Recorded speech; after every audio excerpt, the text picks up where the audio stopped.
예, 안녕하세요. 오늘은 작업 중지권에 관한 판례를 소개해 드리겠습니다. 2025년도 노무사 시험에 나왔던 그런 판례입니다.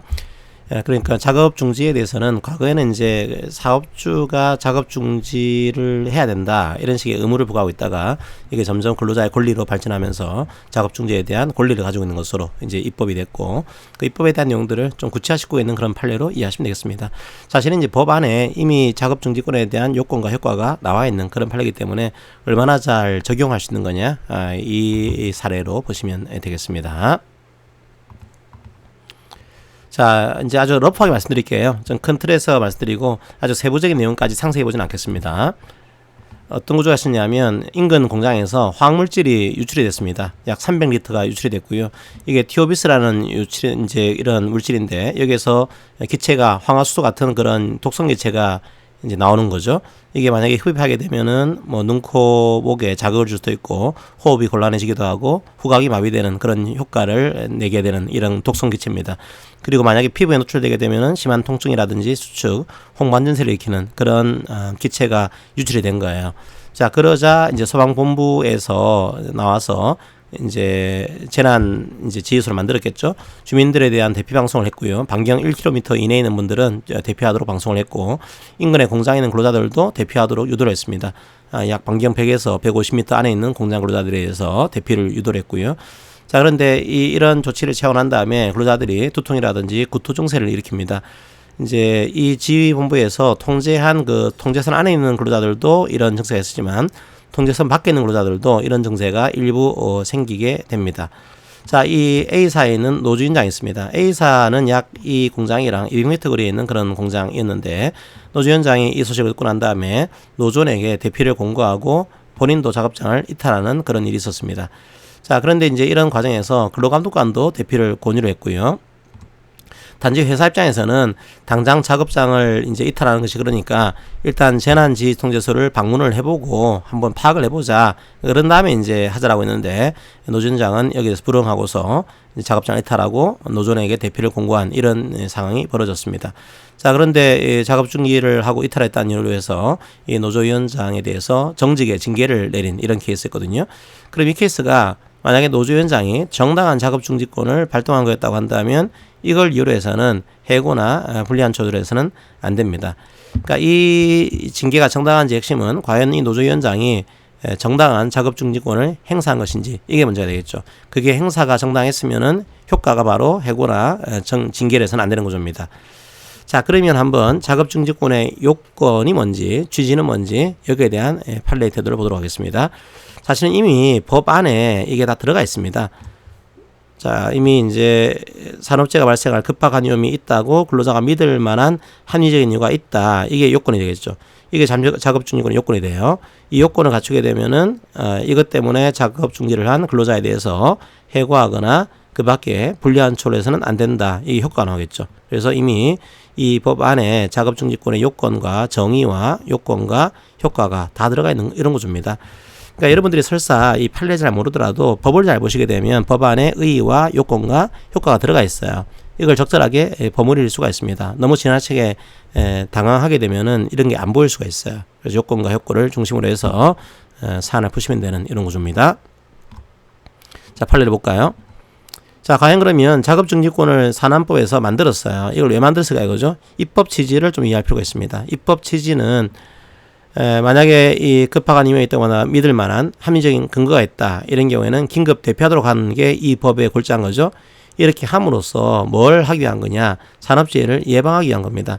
그러니까 이렇게 합리적 근거를 가지고서 작업을 하지 않았는데 이걸 가지고 징계를 하게 되면은 함부로 피하지 못하겠죠. 따라서 그럴 때는 피하도록 함으로써 산업재해를 예방하도록 하고 있는 것이고, 그 다음에 안전하고 건강하게 일할 수 있는 여건을 조성해가지고 제일 중요한 행태는요, 근로자의 생명과 건강을 보호하겠다, 이런 규정이겠죠. 산안법의 웬만한 규정들은 다 근로자의 생명과 건강을 보호하기 위한 이런 규정으로 이해하시면 됩니다. 자, 그러면 이런 취지를 가지고서 작업중지권을 만들었는데 이 요건이 뭐냐 이거죠. 학설에서는 주관설과 객관설과 절충설의 다툼이 있습니다. 그러니까 이런 산업재해가 발생할 위험이 있다고 믿었냐가 중요하다, 이런 견해도 있었고, 객관적으로 진짜 위험한 게 맞냐 이렇게 보는 견해가 있었고요. 두 가지를 절충하자 이런 견해가 있었어요. 자, 하지만 판례를 보시게 되면 판례도 그렇고 우리 입법도 마찬가지입니다. 급박한 위험이 있다고 믿을 만한, 그러니까 일단 주관설이죠. 진짜 급박한 위험이 있었냐고 믿었냐라고 하는 주관적 입장입니다. 하지만 이 주관적 입장이 너무 이제 터무니없다, 그러면 안 되겠죠. 그렇게 주관적으로 믿을 만한 합리적인 근거가 있냐, 이걸 보는 겁니다. 일종의 주관설의 좀 변형인 거죠. 믿은 것이 중요하지만 이 믿은 것에 합리적인 근거가 있는 것인지, 이걸 보겠다는 거예요. 자, 그게 있다고 한다면 작업중지권을 인정한다, 이게 판례 입장이 되어 있습니다. 그럼 핵심은 뭐 딴 게 아닙니다. 이 믿을 만한 근거가 있는 건지를 판단을 해야겠죠. 자, 그런데 우리 판례가 이 믿을 만한 합리적인 근거를 어떻게 판단할 거냐, 이 판단의 근거를 정확하게 얘기는 안 해줘요. 어떤 이제 그 사건의 정황을 가지고서 판단을 하는 구조를 띠고 있습니다.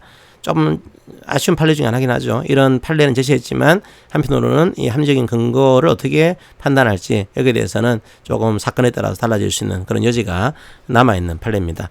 어쨌든 이렇게 요건을 행사하게 되면은 근로자에 대한 효과는요, 해고를 하면 안 되고요, 그 밖에 불리한 척, 대부분 다 징계가 되겠죠. 징계를 해서는 안 된다. 그러니까 작업장을 이탈했다고 해서 이걸 징계하지 마세요, 이 내용을 두고 있는 겁니다. 자, 이 케이스는 어떻게 보이세요?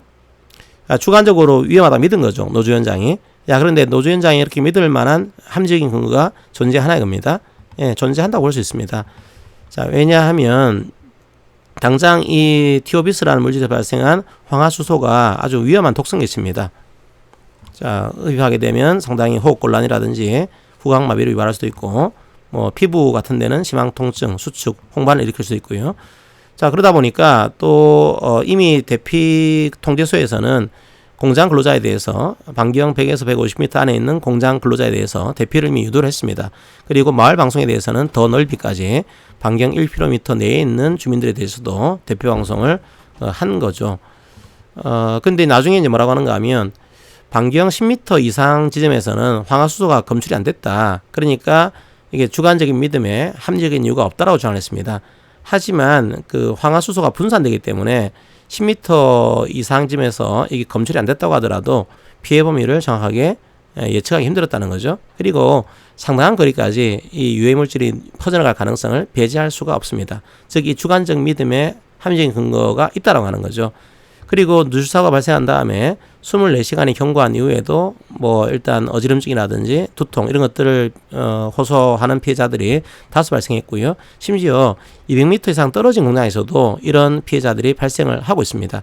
지금 다 멀리 가고 있는 거죠. 자, 이렇게 노조위원장이 믿을 만한 이런 것에 근거가 있다는 겁니다, 이게. 따라서 반경 200m 정도 거리에 있던 가배사 작업장이 안전한 위치에 있었다라고 단정하기 어렵다. 그 다음에 이 병이 누군가 하면은 노조위원장이면서 동시에 근로자입니다. 자, 근로자는 이제 작업중지권 행사 주체거든요. 게다가 이분은 노조 대표자예요. 위원장입니다. 조합원에 대한 책임을 지고 있는 사람인 거죠. 자기 스스로가 근로자인 거니까 자기 스스로 대표할 수도 있고, 노조위원장이니까요, 노조원에 대한 또 책임을 지고 있는 거죠. 노조원에 대한 대피를 권유할 수도 있을 겁니다. 그래서 이런 근로자이자 노조위원장이었던 병이 소방본부에 대한 설명을 듣고 대표를 권유하는 근로감독관의 발언을 토대로 해가지고 인식한 거죠. 이거 정말로 위험하거나 인식하고서 스스로가 대피를 했고요. 근로자로서 또 노조위원장으로서 대피를 권유를 했습니다. 자, 이렇게 하게 되면 이 노조위원장의 믿음에 합리적인 근거가 존재한다고 볼 수 있는 거죠. 근데 원심 판단에서는 적법하지 않다 판단 내렸지만 이 원심 판단에는 법리 오해에 잘못이 있다, 이런 판단을 하게 됩니다. 자, 그러니까 이 판례는 작업중지권에 대해서 입법이 된 이 내용들을 좀 판례에서 구체화시키고 있는, 좀 확인해준 이런 판례로 이해할 수 있겠습니다. 중요한 판례였죠.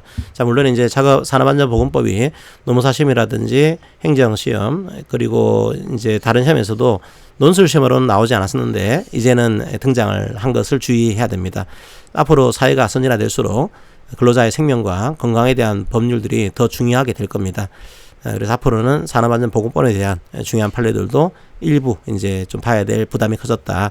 물론 중요한 법이기 때문에 뭐 이렇게 이해하시고서 앞으로는 좀 더 상세히 봐야겠구나, 이런 마음가짐으로 공부를 하시면 되겠습니다. 자, 오늘 판례 강의는 이것으로 마무리하겠습니다. 감사합니다.